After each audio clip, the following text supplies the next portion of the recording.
Welcome to ज्ञान Ganga study centre कटिया गोपालगंज। आज हम लोग विलयन में विलेयता के बारे में अध्ययन करेंगे। हम लोग विलयन में विलेयता के बारे में सॉल्युबिलिटी, व्हाट इज सॉल्युबिलिटी, विलेयता है क्या, इसकी परिभाषा को हम देखते हैं। किसी पदार्थ की वह मात्रा जो निश्चित ताप पर 100 ग्राम विलायक को संतृप्त करने के लिए आवश्यक होती है, इसे विलेयता कहते हैं। यानी किसी पदार्थ की वह मात्रा जो निश्चित ताप पर 100 ग्राम विलायक में संतृप्त करने के लिए आवश्यकता होती है, उसे विलेयता कहते हैं। विलेयता विलेय का ग्राम में द्रव्यमान बटा विलायक का ग्राम में द्रव्यमान गुणे 100। इस परिभाषा से देखें, यहां पर देखते हैं कि अगर 100 ग्राम पानी है और इसमें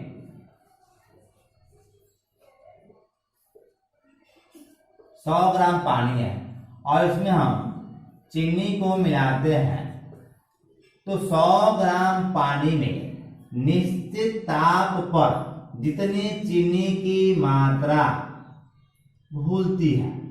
पुनः देखें, किसी पदार्थ की वह मात्रा जो 100 ग्राम विलायक में संतृप्त करने के लिए आवश्यक है।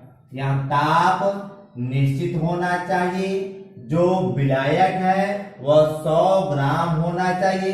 अब आप सोच रहे होंगे कि विलायक ग्राम में कैसे है, तो विलायक को ग्राम में तौला जाएगा, लीटर में नहीं, ग्राम में होना चाहिए। 100 ग्राम विलायक को तौलेंगे और उसमें यदि किसी विलेय पदार्थ को मिलाते हैं और टेम्परेचर T कांस्टेंट है, जो टेम्परेचर है वह निश्चित है।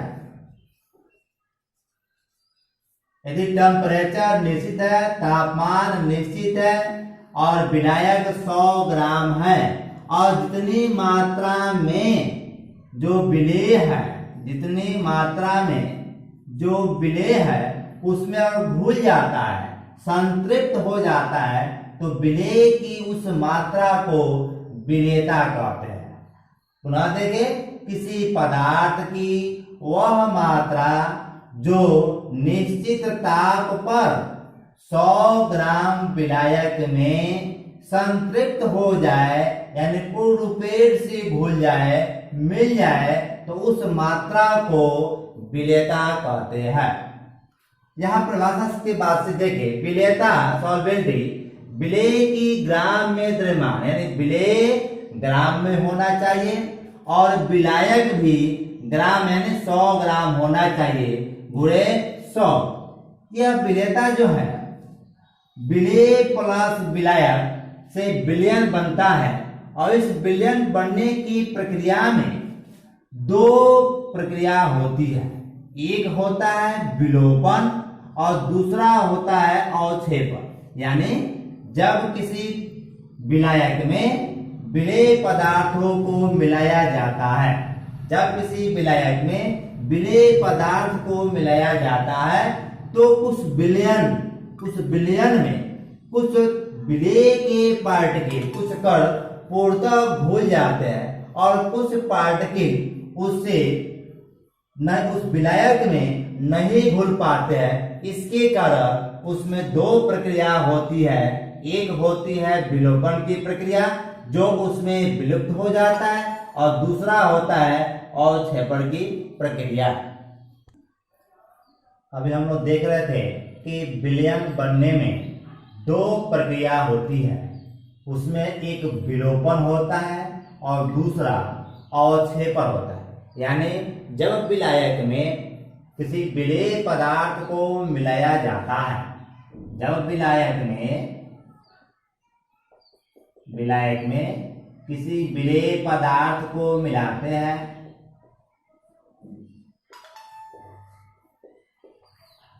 जब विलायक में किसी विलेय पदार्थ को मिलाते हैं तो इस विलायक में जो विलेय के पार्टिकल है वह पार्टिकल विलायक में घुलने लगता है।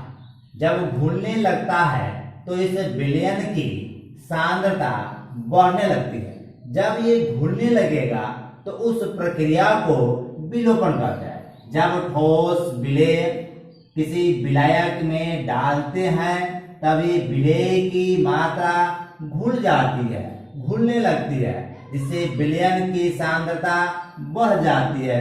इस प्रक्रिया को विलोपन कहते हैं। विलोपन, डिसोल्यूशन यानी विलुप्त हो जाए, यानी विलेय के जो पार्टिकल है, विलेय के जो कण है वह विलयन में, विलायक में विलेय बनने के लिए ये मात्रा जो घुलने लगे, उसमें विलुप्त होने लगे तो उस प्रक्रिया को विलोपन कहते हैं।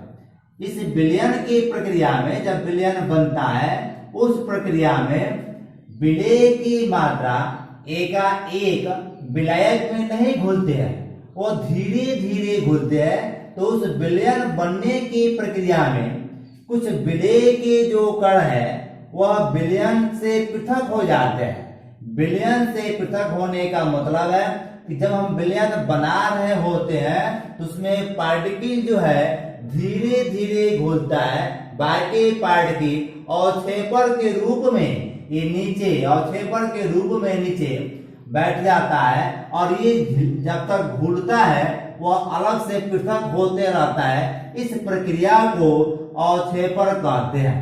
अतः हम लोग देख रहे हैं कि विलयन बनने की प्रक्रिया में जब विलयन बनता है उस बनने में दो प्रक्रिया कार्य करता है। एक विलोपन यानी विलेय पदार्थ विलायक में मिलते हुए घुल रहा है तो उस प्रक्रिया को विलोपन करेंगे। और कुछ ऐसे पदार्थ हैं जो अभी पूर्ण रूप से घुला नहीं है, घुलने की प्रक्रिया में, तो जो वह कण बच रहा है उस बचे हुए कण को अवक्षेपण कहते हैं। और यह प्रक्रिया एक दूसरे के अनुक्रमानुपाती होती है, यानी एक दूसरे के अनुक्रमानुपाती, यानी यह प्रक्रिया दोनों साथ साथ चलती है, जिसके चलते विलयन बनता है।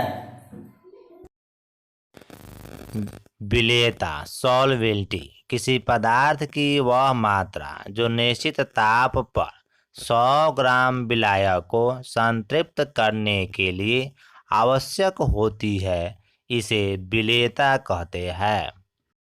विलेयता को प्रभावित करने वाले कारक या किसी पदार्थ की विलेयता निम्नलिखित बातों पर निर्भर करती है। अभी आपको बताया गया कि विलेयता क्या है, तो हमने विलेयता में देखा कि विलोपन और अवक्षेपण की प्रक्रिया होते हुए विलयन बना था। और उस विलयन में जब विलयन में कोई मात्रा को मिलाया जाता है तो वह मात्रा 100 ग्राम विलायक में जितनी मात्रा में घुलती है उस मात्रा को विलेयता कहता है।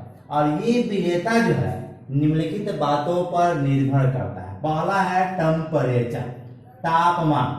साधारणतः यह देखा जाता है, साधारणतः पदार्थों की विलेयता ताप बढ़ाने पर बढ़ती है।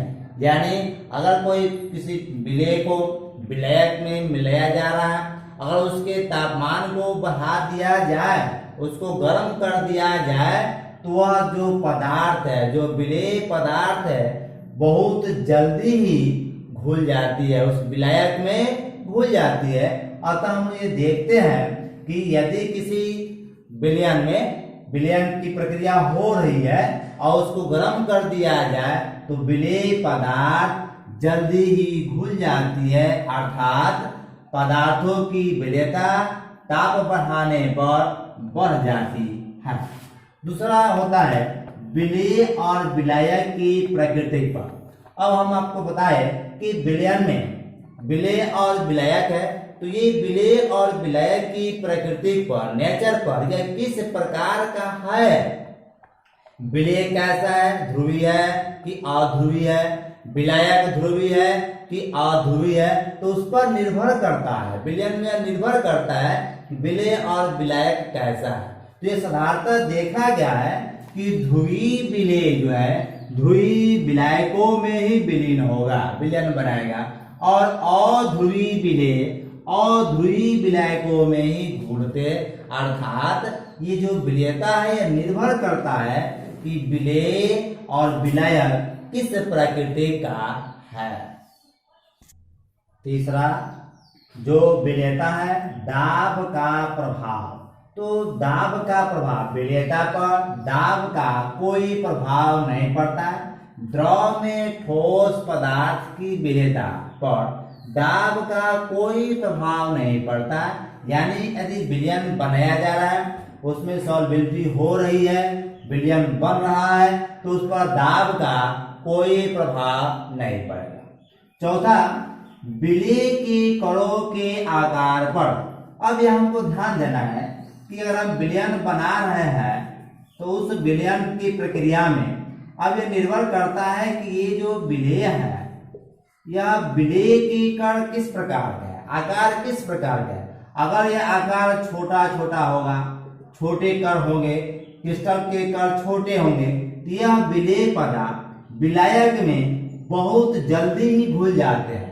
अगर इसके कण बड़े बड़े होंगे तो यह जल्दी नहीं घुलता है, थोड़ा देरी से घुलेगा। तो यह निर्भर करता है कि विलेय के आकार किस प्रकार का है। ये आकृति जो आकार जो है, जो कण है, जो क्रिस्टल के कण है, वो छोटे आकार के है तो जल्दी घुलेंगे। अगर वो बड़े आकार की है तो थोड़ा देरी से घुलेंगे, अर्थात छोटे कण जल्दी घुल जाते हैं बड़े कणों की अपेक्षा। विलेयता को प्रभावित करने वाले कारक। पहला, ताप।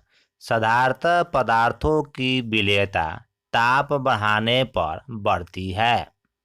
दूसरा, विलेय और विलायक की प्रकृति। ध्रुवीय विलेय ध्रुवीय विलायक में और अध्रुवीय विलेय अध्रुवीय विलायक में घुलते हैं।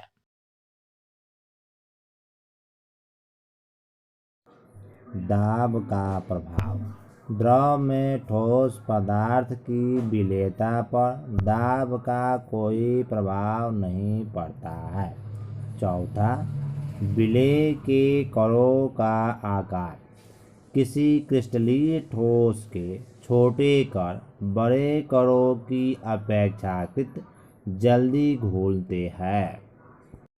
मेरे चैनल को सब्सक्राइब करें, लाइक करें और शेयर करें। धन्यवाद।